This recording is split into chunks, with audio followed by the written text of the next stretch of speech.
Hi అండి. నమస్తే. సంసార రథం 4వ భాగం.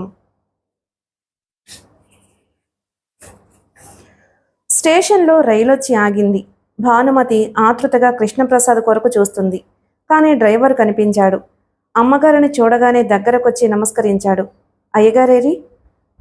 రాలేదమ్మా, చాలా పనుందట. భానుమతికి చాలా నిరుత్సాహంగా అనిపించిన కోపం మాత్రం రాలేదు. ఈ 10 రోజుల ఎడబాటుతో బంధువుల మధ్య కూర్చుని అందరూ కృష్ణప్రసాద్ పేరు ప్రతిష్ఠించి మెచ్చుకుంటుంటే, అలాంటి భర్త దొరికిన నువ్వెంతో అదృష్టవంతురాలవే భాను అని అభినందిస్తుంటే భానుమతికి మనసంతా ఎంతో సంతోషంగా అనిపించేది. భర్త మరింత ప్రేమాస్పదుడిగా అనిపించాడు. అహర్నిశలు అతన్ని గురించిన మాటలతోనే గడిపిన భానుమతికి మనసంతా భర్త పట్ల మరింత అనురాగం ఉరకలు వేస్తుంది. ఎన్నో రోజుల తరువాత భర్త పట్ల మళ్లీ తన దాంపత్యం ఆకర్షణ కలగసాగింది. కొత్త పెళ్లి కూతుర్ల భర్త సాన్నిధ్యం కోసం మనసు తప్పిస్తుంది. భానుమతి ఇంటికొచ్చింది. సునీత స్నానం చేసి నిద్రపోయింది. కిరణ్ హడావిడిగా ఆఫీసుకు వెళ్ళిపోయాడు. భానుమతి వచ్చేసరికి కృష్ణప్రసాద్ క్లయింట్తో కూర్చుని మాట్లాడుతున్నాడు. 10 గంటలకు హడావిడిగా కోర్టుకు వెళ్లేటప్పుడు భానుమతి దగ్గరకొచ్చాడు. బాగా జరిగిందటో ఈ పెళ్ళి? మీరు రాలేదని అందరూ అడిగారు. చూసావా, వస్తే ఏమి ఉండదే, రాకపోతేనే అడుగుతారు. భానుమతి భర్త దగ్గరకొచ్చింది. చూడు, ఆ వంట మనిషి కూతురికి జ్వరం వచ్చిందట. వరంగల్ వెళ్ళి వారం రోజులైంది, ఇంకా రాలేదు. ఉత్తరం రాయి. అయ్యో, ఈ వారం రోజులు మీకు ఇబ్బంది అయిందా? భానుమతి నొచ్చుకుంది. తను అక్కడ చిన్ననాటి స్నేహితురాళ్ల మధ్య కులాసాగా ఉంటే ఇక్కడ భర్త భోజనానికి ఇబ్బంది పడుతూ గడిపాడు కాబోలు. కృష్ణప్రసాద్ కోటు వేసుకుంటూ అన్నాడు. నాకేమీ ఇబ్బంది కలగలేదు. సత్యవతికే బాగా ఇబ్బంది అయినట్లుంది. పాపం వంట పనంతా మీద పడింది. అయ్యో, భానుమతి ఇంకా నొచ్చుకుంది. కృష్ణప్రసాద్ కోర్టుకు వెళ్ళిపోయాడు. భానుమతికి ఏదో అసంతృప్తిగా అనిపించింది. భర్త దగ్గరగా వెళ్లాలనే కోరిక తీరనే లేదు. ఇదేమిటి, మరీ చిన్నపిల్లలా ప్రవర్తిస్తున్నాను? ఆయన పని హడావిడిలో ఉన్నారు. నేను పనిపాట లేకుండా తీరికగా కూర్చున్నాను కాబట్టి ఇలాంటి సిగ్గుమాలిన ఆలోచనలు వస్తున్నాయి అనుకుంది. సత్యవతి ఆ పూట వంట చేసింది. నీకు చాలా శ్రమైనట్లుంది అంది భానుమతి. పర్వాలేదులే, నేనేమీ పరాయి వాళ్లకు చేయడం లేదుగా. భానుమతి కళ్ళు సత్యవతి కట్టుకున్న చీర మీద నిలిచాయి. అది భానుమతి చీర. ఒక్క క్షణం భానుమతి మనసు రుసరుసలాడింది. మళ్ళీ అంతలోనే సంభాళించుకుంది. పాపం, చాకలి బట్టలు తేలేదేమో, నా చీర కట్టుకుంటే తప్పే ఉందిలే అని సరిపెట్టుకుంది. ఆ రాత్రి కృష్ణప్రసాద్ పని ఉందంటూ రాత్రి చాలా ఆలస్యంగా వచ్చాడు. భానుమతి నిద్రపోయింది. అమ్మాయి భాను, గోవర్ధనం గారు పిలుస్తూ లోపలికొచ్చారు. రండి రండి అంటూ భానుమతి చేతిలో పని వదిలేసి కుర్చీ తెచ్చి వేసింది. నువ్వు ఊరి నుంచి ఎప్పుడొచ్చావు? కూర్చుంటూ అడిగారు. వారం రోజులైందండి. అలాగా, నాకు తెలియనే తెలియదు సుమా. నువ్వు ఊర్లో లేనప్పుడు 2 సార్లు కృష్ణుడి కోసం వచ్చాను, కానీ కలవలేదు. బాగా పని ఒత్తిడిలో ఉన్నట్టున్నాడు. భానుమతి నవ్వింది. ఆయనకి నాతో మాట్లాడే తీరుబడే ఉండడం లేదు, అంత బిజీ అయిపోయారు. పైనుంచి ఆ క్లబ్ ఒకటి. ఇంత సంపాదించి ఏం చేసుకుంటాడమ్మా? ఉన్నది ఒక్కగానొక్క పిల్ల. నేను కూడా అదే అన్నాను. ఈసారి కలిస్తే మీరు కూడా చెప్పండి. ఉండండి, మీకు కాఫీ తెస్తాను అంటూ లోపలికి వెళ్ళింది. ఏమిటి, అర్జెంటుగా రమ్మనమని కబురు చేశావు? భానుమతి ఇచ్చిన కాఫీ అందుకుని తాగుతూ అన్నాడాయన. మీతో చాలా పని కలిగింది. ఏమిటమ్మాయి అది? మన సునీతకి సంబంధం కుదిరింది. లగ్నపత్రిక రాయాలి. మీరు దగ్గరుండి ఆ పని చేయించాలి. ఆయన కాఫీ తాగడం మర్చిపోయిన వాడిలా తలెత్తాడు. సునీతకా? పెళ్ళా? ఇంత అర్జెంటుగా పెళ్ళికొడుకు ఎక్కడి నుంచి ఊడిపడ్డాడు? ఎక్కడి నుంచో ఊడిపడే పరాయివాడు కాదులేండి, మన ఇంట్లో మనిషి కిరణ్. ఆయన ఇంకా ఆశ్చర్యంగా చూశారు. కిరణ్నా? సునీతకు అతనంటే గిట్టదుగా. అది ఇదివరకటి సంగతి. ఇప్పుడు ఆ స్వభావం మారిపోయింది ఇద్దరికీ ఒకరంటే ఒకరికి ఎక్కడలేని ఆత్మీయత. మీరు సునీత దగ్గర కిరణ్ని కాస్త ఏదైనా అని చూడండి, మీరు మళ్ళీ మాట్లాడకుండా అతని వైపు జవాబు చెబుతుంది. చిత్రంగా ఉందే. ఇంతలో కృష్ణప్రసాద్ రానే వచ్చాడు. అదిగో, ఆయన కూడా వచ్చారు అంది భానుమతి. గోవర్ధనం గారు తల పంకించారు. అదన్నమాట అసలు సంగతి. కిరణ్ తరపున ఆస్తి కోసం మీ ఆయన ఎందుకు దావా వేశాడో, ఇంట్లో ఎందుకు తెచ్చిపెట్టుకున్నాడో నాకిప్పుడు అర్థమైంది. ఇదంతా అల్లుణ్ణి చేసుకోవాలనే పన్నాగమన్నమాట. అల్లుణ్ణి చేసుకోవాలని నేను ఇదేమీ చేయలేదు. అదొకటి నా మీద నింద వేయకండి అన్నాడు కృష్ణప్రసాద్. భానుమతి అతనికి మంచినీళ్లు తెచ్చిచ్చింది. భాను, సత్యవతి ఎక్కడా? లోపలుందండి. నా ఆఫీస్ గదిలోకి రమ్మను. రేపు కోర్టులో ఆవిడ సాక్ష్యం ఉంది, దాని గురించి మాట్లాడాలి. అలాగేనండి. ఆయనొచ్చారు. ఆ లగ్నపత్రిక రాయడం సంగతి మాట్లాడండి. అబ్బా భాను, నాకు టైమే లేదు. అదేదో నువ్వు చూద్దు. ఇది పరాయి వాళ్ళ సంబంధమేమీ కాదుగా, మనవాళ్లేనాయే. అయితే మాత్రం దానికి పద్ధతి సాంప్రదాయం ఉంది కదండి. నాకు పనుందోయ్, ప్లీజ్ నువ్వు ఆ ఏర్పాట్లన్నీ చూద్దు. నా బుర్రలో ఆ కేసుల గురించి ఆలోచనలన్నీ డిష్యూ డిష్యూ అంటున్నాయి. వాటితోనే నా మతిపోతుంది. ఈ ఇంటి బాధ్యతలు కూడా నన్ను ఎత్తిన పెట్టకు. సునీతా కిరణ్ల వివాహం నీకెలా ఇష్టం ఉంటే అలా జరిపించుకో. అన్నిటికీ నేను పచ్చజెండా ఊపేస్తున్నాను. నీకు లైన్ క్లియర్ అనుకో. పెద్దవాడు బాబాయ్ ఉన్నాడు, ఆయన సలహా తీసుకుని సంప్రదించు. నాకు ఒక కప్పు మంచి కాఫీ పంపు. సత్యవతిని ఇలా రమ్మను అని చెబుతూనే వెళ్ళిపోయాడు. భానుమతి నిట్టూర్చింది. ఇదండి వరస అంది. డబ్బు సంపాదన పిచ్చిలో పడిన అందరూ అంతేలేమ్మా అన్నారాయన. మీరు ఒక నిమిషం కూర్చోండి, నేను ఆయనకి కాఫీ ఇచ్చొస్తాను అని వెళ్ళింది భానుమతి. లోపల భానుమతి, సత్యవతి, ఆయన నిన్ను పిలుస్తున్నారు అని చెప్పడం వినిపిస్తోంది. 5 నిమిషాల తరువాత అతని ముందు నుంచి ఒక వ్యక్తి కృష్ణప్రసాద్ ఆఫీసు గదిలోకి వెళ్ళింది. భానుమతి కాఫీ ఇచ్చొచ్చింది. ఇంత క్రితం ఇక్కడి నుంచి వెళ్ళింది ఎవరు భాను అని అడిగారు గోవర్ధనం గారు. ఎవరేమిటండి? సత్యవతి. సత్యవత? మీ ఇంటికి ఎవరో బంధువులు వచ్చారేమో అనుకున్నాను. అలా ఎందుకు అనుకున్నారు? సత్యవతిలో ఏదో మార్పు వచ్చింది. మీ ఇంటికి వచ్చినప్పటికంటే ఇప్పుడు తేటగా ఉంది. మనుషులు నిశితంగా ఉంటే అదొక కళొస్తుందిలేండి. సునీతని కిరణ్కి చేస్తున్నామని ఆమె చాలా సంతోషంగా ఉంది అంది భానుమతి. నీ మాట చెప్పు భాను, కిరణ్ నీకు సంతృప్తిగా అనిపిస్తున్నాడా అని అడిగారాయన. కిరణ్ ప్రసక్తి రాగానే భానుమతి ముఖంలో సంతృప్తి, ఆనందం కనిపించాయి. కిరణ్కేమండి, బంగారం లాంటి కుర్రాడు. ఆ మొండితనం, నిర్లక్ష్యం పోయాయి. ఎంత బుద్ధిమంతుడయ్యాడనుకున్నారు అంది. సునీతకి ఇష్టం, ఇక అభ్యంతరం ఏముంది? ఇంతకీ లగ్నం ఎప్పుడైతే బాగుంటుందనుకున్నారు? అదేగా మీరు చెప్పాలని కబురు చేసింది. ఉండండి, పంచాంగం తెస్తాను. భానుమతి వెళ్ళి పంచాంగం తెచ్చిచ్చింది. ఆయన అది అందుకుని ఒక తెల్ల కాగితం, కలం అడిగి దాని మీద లెక్కలు వేసి లగ్నబలం చూడసాగారు.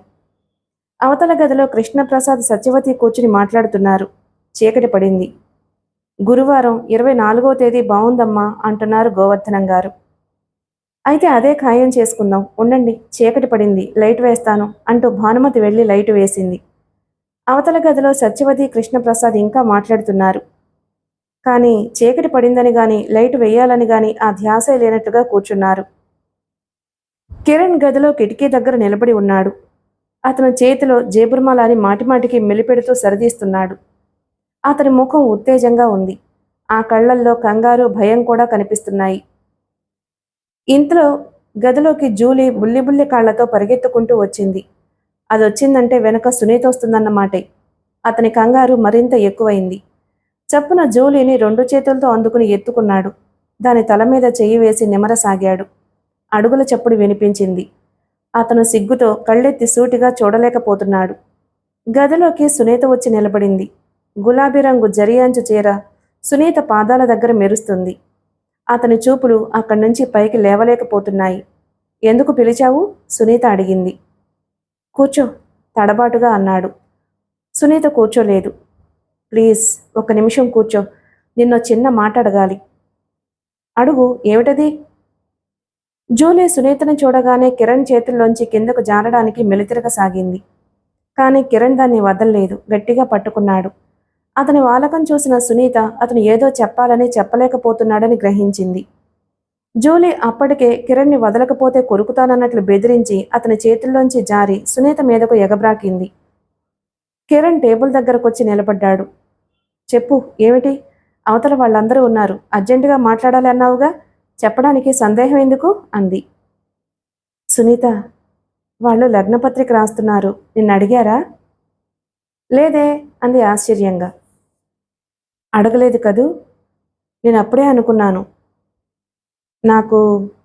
నీకు ఈ పెళ్లి ఇష్టమేనా? అడుగుతుంటే అతని ముఖం ఎర్రబడింది. సునీత ఆశ్చర్యంగా చూసింది.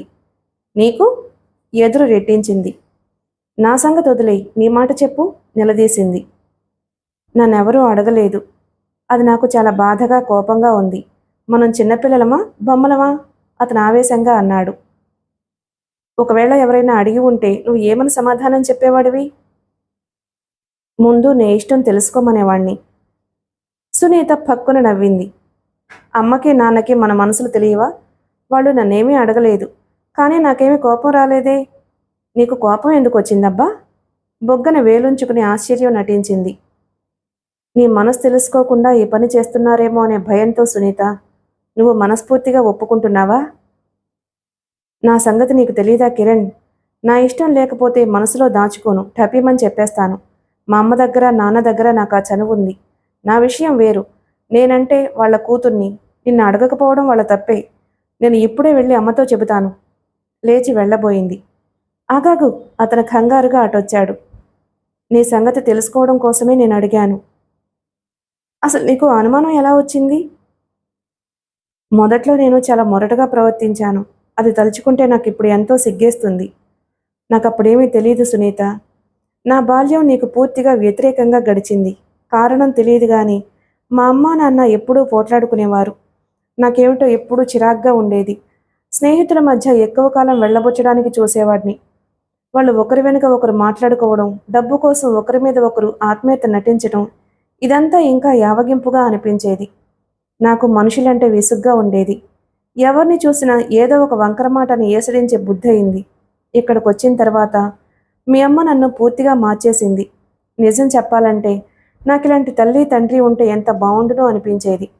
వాళ్ళంటే నాకు చాలా గౌరవం, అభిమానం ఏర్పడ్డాయి. వాళ్ళకి నేనంటే ఆత్మీయత ఉంది. ఇది నాకు తెలుసు. అందుకే ఈ పెళ్లి నిశ్చయం చేస్తున్నారని నాకు తెలుసు. కానీ నువ్వే కిరణ్, నా విషయంలో నీకు సందేహం వద్దు. ఇష్టం లేని పెళ్లి నేనెందుకు చేసుకుంటాను? నువ్వన్నట్టు నేను చిన్నపిల్లని కాదు, బొమ్మని కాదు. ఇంతలో కింద నుంచి సునీత అంటూ భానుమతి పిలుపు వినిపించింది. అదిగో అమ్మ పిలుస్తుంది, నేను వెళ్తున్నాను. సునీత కుక్కపిల్లని ఎత్తుకుని వెళ్లబోతూ ఆగి మళ్ళీ అడిగింది. ఇంకేమైనా సందేహాలున్నాయా? అతను లేవన్నట్లు తల ఊపాడు. అతని ముఖం దీప్తివంతమైంది. సునీతకి ఆ క్షణంలో అతను ఎంతో ఆకర్షణీయంగా కనిపించాడు.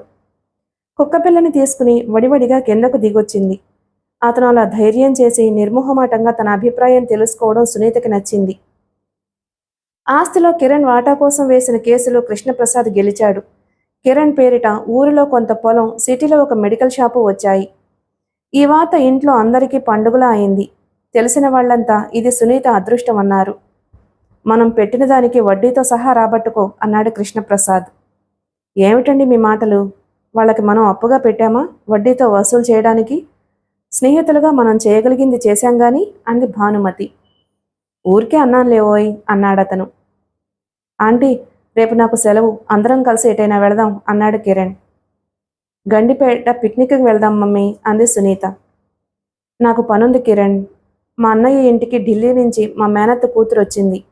అన్నయ్య రేపు భోజనానికి రమ్మని ఫోన్ చేశాడు.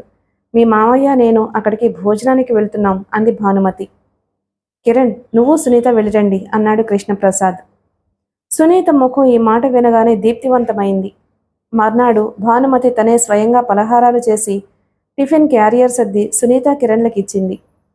అత్తయ్య కూతురు రాకపోతే మేం కూడా మీతో వచ్చేవాళ్ళం. అది రాక్షసి, వెళ్ళకపోతే ఊరుకోదు. రాత్రి ఎందుకు రాలేదని పొద్దుట ఫోన్లో గొడవ చేసింది అంది భానుమతి నవ్వుతూ. భానుమతి సత్యవతి తలనొప్పిగా ఉంది అని అనడంతో బలవంతం చేయలేదు. సునీత కిరణ్ కారు తీసుకుని వెళ్ళిపోయారు. అప్పటికే భానుమతి మేనత్త కూతురు ఇంకా రాకుండా ఏం చేస్తున్నావు? మీ ఆయన్ని అంత వదలలేకుండా ఉన్నావా అంటూ ఫోన్ చేసింది. నువ్వు త్వరగా వెళ్ళు, లేకపోతే ఆ శాలరీ ఇక్కడికి వచ్చేటట్టుంది అన్నాడు కృష్ణప్రసాద్. మీరు భోజనానికి రానని అంటున్నారు. అన్నయ్యకి కోపం వస్తుందేమో. ఈసారికి క్షమించమను. నిజం చెప్పాలంటే మీ మేనత్త కూతురుందే, ఆవిడంటే నాకు చెడ్డ భయం. మనుషుల్ని చూపులతో మాటలతో చంపేస్తుంది.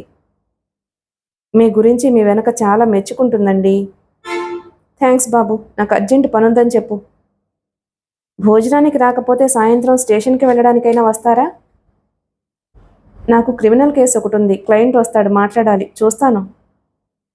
చూడడం కాదు, తప్పకుండా వస్తానంటేనే వెళ్తాను. సరే వస్తానులే. కృష్ణప్రసాద్ పని మీద వెళ్ళిపోయాడు. భానుమతి అన్నగారింటికి వెళ్ళింది. కబుర్లతో నవ్వులతో సునీత కిరణ్లకి టైం ఇట్టే గడిచిపోయింది. అబ్బా, అప్పుడే సాయంత్రం అయిపోయిందా? సూర్యాస్తమయం చూస్తూ అంది సునీత. ఇద్దరు నీళ్ల ఒడ్డున నడుస్తున్నారు. ఈరోజు ఇంత త్వరగా జరిగిపోయిందేమిటి? కిరణ్ కూడా ఆశ్చర్యపోయాడు. నువ్వేదైనా మంత్రం పెట్టావేమో? సునీత గోముగా చూసింది. నువ్వే పెట్టుంటావు అన్నాడు కిరణ్. ఇద్దరు పక్కుమని నవ్వారు. ఇద్దరి మనసుల్లో ఏదో తెలియని ఆనందం నాట్యం చేస్తుంది. ఒకరి పట్ల ఒకరికి ఉన్న అభిమానం ఇద్దరిని అయస్కాంతంలో ఆకర్షిస్తుంది. కాబోయే భార్యాభర్తలు అనే తలంపు చనువు తీసుకోమని తొందర పెడుతున్నా మళ్ళీ ఏదో మోహమాటం అడ్డుపడుతోంది. ఇద్దరు పక్కపక్కన నడుస్తున్నప్పుడు ఒకరి చెయ్యి ఒకరికి తగలడము, ఒకరి భుజం మరొకరికి ఆనడమో జరిగినప్పుడు ఇద్దరి ముఖాలు అనుకోకుండా అభిమానంగా తిరుగుతున్నాయి. ఇద్దరి కళ్లల్లో నునుసిగ్గులు దోబూచులాడుతున్నాయి. కొద్దిసేపటికి మళ్ళీ మాటే రానట్లుగా మౌనంగా నడవసాగారు. సునీత, నీకు నిజంగా మంత్రం పెట్టడం వచ్చనుకుంటా. ఎందుకు అలా అంటున్నావు? లేకపోతే నాలో ఇంత మార్పు ఎలా వస్తుంది? ఒక్కోసారి తలుచుకుంటే నాకే ఆశ్చర్యంగా ఉంటుంది. ఆ మాట నేనే అనొచ్చుగా. మళ్ళీ ఇద్దరూ పక్కున నవ్వుకున్నారు. చీకటైపోతుంది, ఇంకా ఇంటికి వెళ్దామా అన్నాడతను. అబ్బా, ఇప్పుడేనా? ఆలస్యం అయితే ఆంటీ కంగారు పడుతుంది. అదే నిజమే. ఇద్దరు కారు దగ్గరకొచ్చారు. సునీత కారు లోపల కూర్చుండి కిరణ్ కూడా కూర్చుని స్టార్ట్ చేశాడు.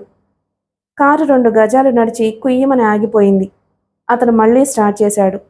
మళ్ళీ 1 గజం నడిచి ఆగిపోయింది. మై గాడ్, పెట్రోల్ అయిపోయింది అన్నాడతను కంగారుగా. ఇప్పుడెలా? సునీత కూడా ఆదుర్దాగా చూసింది. కారులో కూర్చుని ఏదైనా వెహికల్ వస్తుందేమో చూడాలి. మనం ఇలా గండిపేటకి దూరంగా రాకుండా ఉంటే బాగుండేది అన్నాడతను నొచ్చుకుంటూ. ఇద్దరు కారులో కూర్చున్నారు. కిరణ్ ముఖం చాలా ఆందోళనగా ఉండడం చూసి సునీత పక్కున నవ్వింది. అతను ప్రశ్నార్థకంగా చూశాడు. నాకిప్పుడే ఇంటికి వెళ్ళాలనిపించడం లేదు, అందుకే ఇలా అయిందేమో. అతను కూడా నవ్వాడు. అతని చెయ్యి మెల్లగా జరిగి సునీత చేతిని అందుకుంది. చీకటి అతనికి ఆ ధైర్యం తెప్పించింది. సునీత కిరణ్లు ఒక లారీ అతన్ని బ్రతిమలాడి పెట్రోల్ తీసుకుని ఇంటికి చేరుకునేసరికి రాత్రి 9 గంటలు దాటిపోయింది. కారు ఇంటి ముందు ఆగేసరికి ఇల్లంతా హడావిడిగా ఉంది. డాక్టర్ గోపాలరావు గారి కారు బయట కనిపించింది. అది చూసి కిరణ్, సునీత ఆశ్చర్యంగా ముఖాలు చూసుకున్నారు. ఎవరికో ఏదో పెద్ద సుస్థి చేస్తే తప్ప ఆయన సాధారణంగా ఇంటికి రాడు. కిరణ్, సునీత లోపలికొచ్చారు. కృష్ణప్రసాద్, గోపాలరావు అప్పుడే భానుమతి గదిలో నుంచి బయటకు వస్తున్నారు. ఆవిడ బాగా షాక్ తింది. అదేమిటో తెలుసుకోండి. నేను ఉదయం మళ్ళీ చూస్తాను. టాబ్లెట్స్ గంటకి 1 చొప్పున వాడండి అని చెప్పాడు. ఏమైంది డాడీ? సునీత ఆదుర్దాగా అడిగింది. మీ అమ్మకి ఒంట్లో బాగోలేదు అన్నాడాయన. సునీత తల్లి గదిలోకి పరిగెత్తింది. కిరణ్ కూడా వెంట వెళ్ళాడు. భానుమతి మంచం మీద పడుకుని ఉంది. మమ్మీ, సునీత వెళ్ళి చప్పున తల్లి పక్కలో కూర్చుని తల్లి చేతులు పట్టుకుంది. భానుమతి క్షణం సేపు కూతురి వైపు చూసింది. ఆ వెంటనే హిస్టీరియా వచ్చిందానిలా వెక్కి వెక్కి ఏడవసాగింది.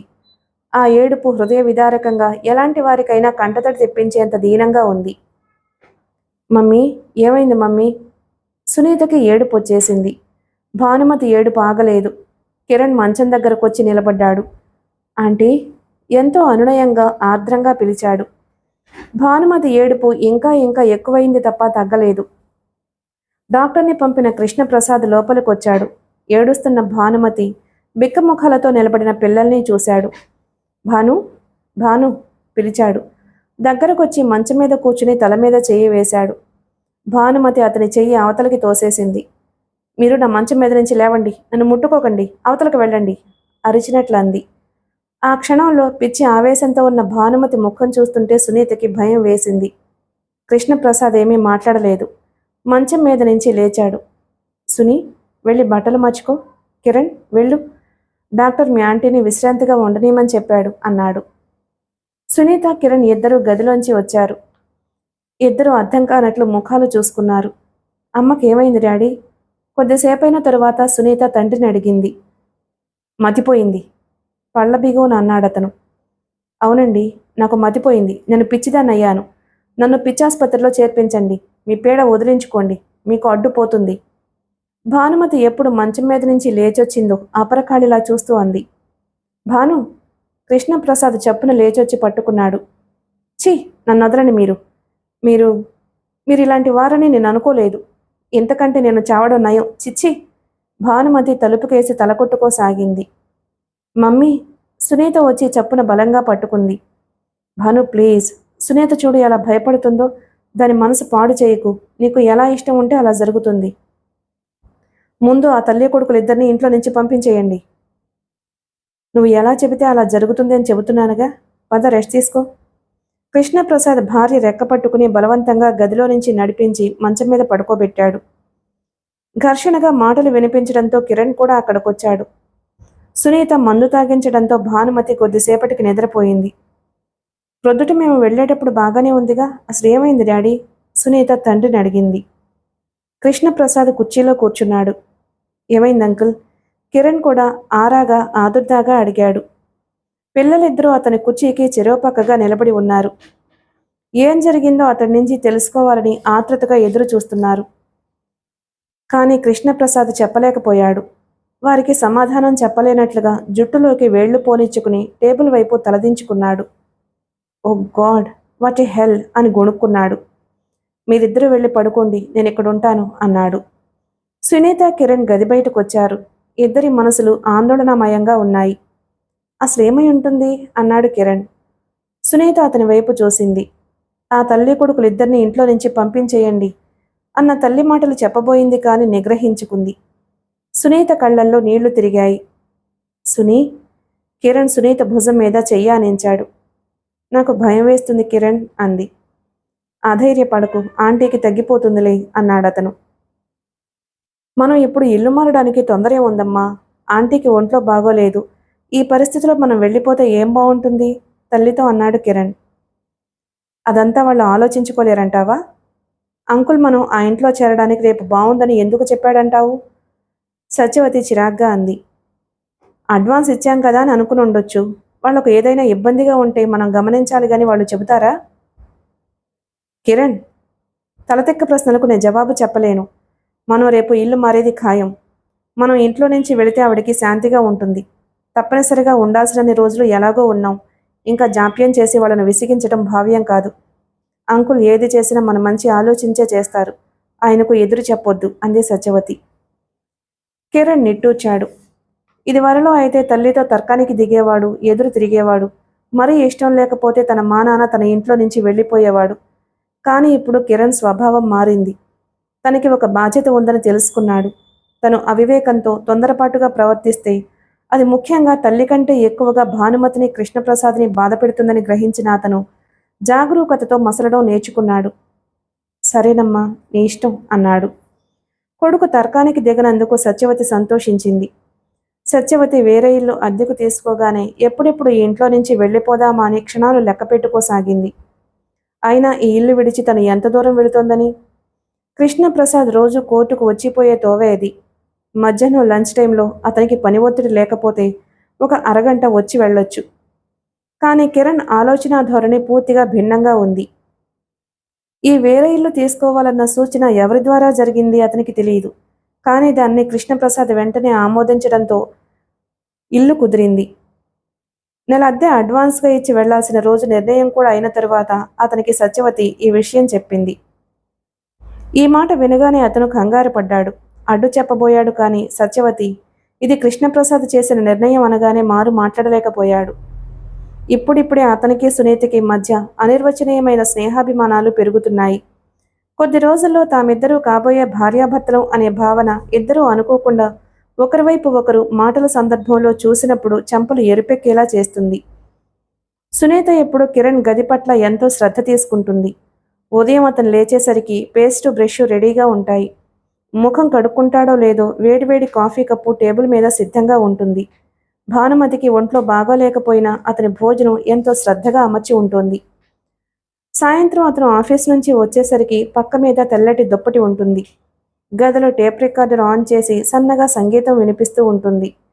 చదువుకోవడానికి ఆ రోజు పేపర్, నచ్చిన పుస్తకము దిండు దగ్గర రెడీగా వెయిట్ చేస్తూ ఉంటుంది. ఈ పనులన్నీ చేసేది సునీత అని అతనికి తెలుసు. కానీ ఒక్కసారి కూడా ఆ పనులు చేస్తూ ఉండగా సునీతను అతను చూడలేదు. సునీత కిరణ్తో మాట్లాడడం ఎవ్వరికీ కనిపించదు. కానీ అతనికి తనతో మాట్లాడినట్టే ఉంటుంది. ఆ రోజు అతను ఆఫీస్కి వెళ్ళేటప్పుడు షర్టు తీసుకుని వేసుకోబోతుంటే ఒక చిన్న కాగితం గుండు సూదితో తగిలించి ఉంది. కిరణ్ అది చూశాడు. సాయంత్రం త్వరగా రావాలి, నేను షాపింగ్కు వెళ్ళాలి అని ఉంది. అతను సాయంత్రం ఆదరాబాదరాగా బస్ అందకపోతే టాక్సీలో త్వరగా వచ్చేశాడు. అతను ఆఫీస్ నుంచి వస్తూ పువ్వులు తెచ్చాడు. కానీ సునీతకి ఇవ్వాలంటే భయం. అందుకే స్నానానికి వెళ్ళేటప్పుడు తన కోసం కాఫీ కప్పు ఉండే చోట అది పెట్టి ఊరుకున్నాడు. అతను స్నానం చేసి తిరిగొచ్చేసరికి అక్కడ పూల పొట్లం లేదు. థ్యాంక్ యూ అన్న అక్షరాలు రాసిన చిన్న కాగితం కాఫీ కప్పు కింద ఉంది. ఆ అక్షరాలు అతనికి ఎంతో ముద్దొచ్చాయి. తను తెచ్చిన పూలమాల సునీత జడలో వయ్యారాలు పోతూ ఒదిగి ఉండడం చూసి అతనికి ఎంతో ఆనందం కలిగింది. అతనికి తెలియకుండానే అతని కళ్ళు సునీత కోసం వెతుకుతాయి. అతని మనసు సునీత గురించి ఆలోచిస్తుంది. ఇది అతనికి ఎంతో ఇష్టంగా మధురంగా ఉంది. తెల్లవారు లేవగానే ఆఫీసుకు వెళ్లే ముందు, ఆఫీస్ నుంచి మళ్లీ రాగానే సునీత చేసే తమాషా పనుల కోసం అతని మనసు ఎదురు చూసేది, ఆనందం పొందేది. ఇలాంటి సమయంలో తల్లి ఈ ఇంట్లో నుంచి మనం రేపే వెళ్ళిపోతున్నాం అని చెప్పిన వార్త ఆశనిపాతంలా అయింది. భానుమతికి ఒంట్లో బాగోలేదు. ఈ సమయంలో వెళ్లడం భావ్యం కాదన్న అతని ఆలోచనను ఇది కృష్ణప్రసాద్ నిర్ణయం, మనం కాదనకూడదు అంటే తల్లి తోసిపారేసింది. అతనికి ఏం చేయాలో తోచలేదు. అతను తల్లి గదిలో నుంచి యువతలకు వచ్చేసరికి సునీత అక్కడ ట్రాన్సిస్టర్ పెట్టుకుని కూర్చుని ఉంది. అతను మామూలుగా అయితే తనంతటి తాను ఎప్పుడూ సునీతతో మాట్లాడడు. ఈరోజు ఆ అలవాటు కూడా వదిలేసి సరాసరి సునీత దగ్గరకు వెళ్ళాడు. అతన్ని చూడగానే సునీత ట్రాన్సిస్టర్ తగ్గించింది. తలెత్తి చూసింది. అతను కూడా సునీతనే చూస్తున్నాడు. కూర్చో కిరణ్ అంది. రేపు మేము వేరే ఇంట్లోకి వెళ్తున్నామట, నీకు తెలుసా అని అడిగాడు. సునీత తెలుసన్నట్లు తల ఊపింది. అతను కూర్చున్నాడు. ఇది ఎవరి నిర్ణయం? నాకు తెలియదు అంది సునీత. ఈ నిర్ణయం చేసే ముందు ఒక చిన్న మాట అడగాలని కూడా వాళ్ళకు తోచలేదు. నేను కూడా అదే అనుకుంటున్నాను. నాకు నాన్న మధ్యాహ్నం చెప్పే వరకు తెలియదు. ఆంటీకి తెలుసా? తెలుసు. నాన్న నాతో అమ్మతో ఒకేసారి చెప్పారు. ఆంటీ ఏమంది? మంచిది అంది. ఏముంటుంది? బహుశా ఆంటీకి కూడా మనలాగానే తెలుసుండదు. ఇది మా అమ్మ నిర్ణయం అయి ఉంటుంది అన్నాడు అతను నిస్పృహగా. పోనీలే కిరణ్, ఇది వరకు మనకి ఈ ఇల్లు ఒక్కటే, ఇప్పుడు రెండిళ్ళు అనుకుందాం. సునీత అతన్ని ఉత్సాహపరుస్తున్నట్లుగా అంది. అవునవును, ఇక నేను రోజు ఆఫీస్ నుంచి రాగానే నీకు ఫోన్ చేస్తూ ఉండాలి అన్నాడతను. ఎందుకు? నువ్వు ఈ రెండేళ్లలో ఎక్కడుంటే అక్కడికి రావడానికి. సునీత పక్కున నవ్వింది. కిరణ్కి నవ్వొచ్చింది. సునీ, అవతల గదిలో నుంచి భానుమతి పిలుపు వినిపించింది. కంఠం విసుగ్గా చిరాగ్గా ఉంది. వస్తున్నాను మమ్మీ. సునీత చప్పున లేచి తల్లి గదిలోకి వెళ్ళింది. కిరణ్ కూడా సునీత వెనకే వెళ్ళాడు. ఏమిటా నవ్వులు? తల నొప్పి పుడుతుంటే? గదిలోకి వస్తున్న కిరణ్ని చూసి భానుమతి ఆగింది. సారీ మమ్మీ, కిరణ్ ఏదో అంటుంటే నవ్వొచ్చింది. నీకు ఈ బత్తాయి రసం ఇవ్వనా? ఇవ్వు. సునీత అక్కడే ఉన్న బత్తాయిలో చాకు తీసుకుంది. ఈ పూట మీకు ఎలా ఉందాంటీ? దగ్గరకొచ్చి అడిగాడు కిరణ్. బాగానే ఉంది. ఆ కాయలు కోసేటప్పుడు జాగ్రత్త, చేయి కోసుకోకు. కిరణ్ వైపు చూడకుండా కూతురుతో అంది. నే తీస్తాను ఇలాతే. కిరణ్ సునీత దగ్గరకు వెళ్ళి బత్తాయిలో చాకు తీసుకున్నాడు. సునీత గ్లూకోజ్ తెచ్చింది. కిరణ్ రసం తీసి గ్లాస్ తెచ్చి భానుమతికిచ్చాడు. తీసుకున్నాంటీ. గోడవైపు తిరిగి పడుకున్న భానుమతి వెంటనే లేవలేదు. ప్రసన్నంగా అతనితో మాట్లాడలేదు. ముభావంగా అక్కడ పెట్టు అంది. కిరణ్ పెట్టాడు. అతను అక్కడ చాలాసేపు కూర్చున్నాడు. కానీ భానుమతి ఇటు తిరగలేదు, ఆ రసం తాగలేదు. అరగంట తరువాత సునీత కిరణ్ బయట వాకింగ్గా నడుస్తున్నారు. కిరణ్ అన్నాడు, నువ్వెన్నైనా చెప్పు సునీత, ఆంటీ మామూలుగా లేదు. అది సుస్థితో వచ్చిన నీరసంగాని విసుగ్గాని కానే కాదు. నా మీద ఎందుకో కోపం వచ్చింది. ఎందుకై ఉంటుంది? నేను ఏం చేశాను? అతను నుదుటి మీద కొట్టుకున్నాడు. ఎంత గుర్తు చేసుకోవడానికి ప్రయత్నించినా గుర్తు రావడం లేదు. నువ్వు గమనించావో లేదో, అంకుల్ కూడా చాలా సీరియస్గా ఉన్నారు. అమ్మకి ఒంట్లో బాగోలేకపోవడంతో నాన్న అలా అయి ఉంటారు, అంతకంటే ఇంకేం లేదు అంది సునీత. అతను నడుస్తున్నవాడల్లా ఆగిపోయాడు. అతని ముఖం ఎందుకో గాని ఎర్రగా కందిపోయింది. తడబడుతున్నట్లుగా అడిగాడు, నేను వెళ్ళిపోతున్నాను అంటే నీకు ఎలాగో లేదు? సునీత కళ్ళు రెపరెపలాడాయి. ఎందుకు లేదు అంది. ఎలా ఉంది? ముందు నీ సంగతి చెప్పు. అతను చెప్పలేదు. సునీత చెయ్యి తీసుకుని చేత్తో బంధించాడు. వెచ్చటి ఆ స్పర్శలో అతను ఎంతో ధైర్యం చెప్పినట్లే ఉంది సునీతకి. మిగిలిన కథ తర్వాయి భాగంలో విందాం. Please like and subscribe my channel. Thank you.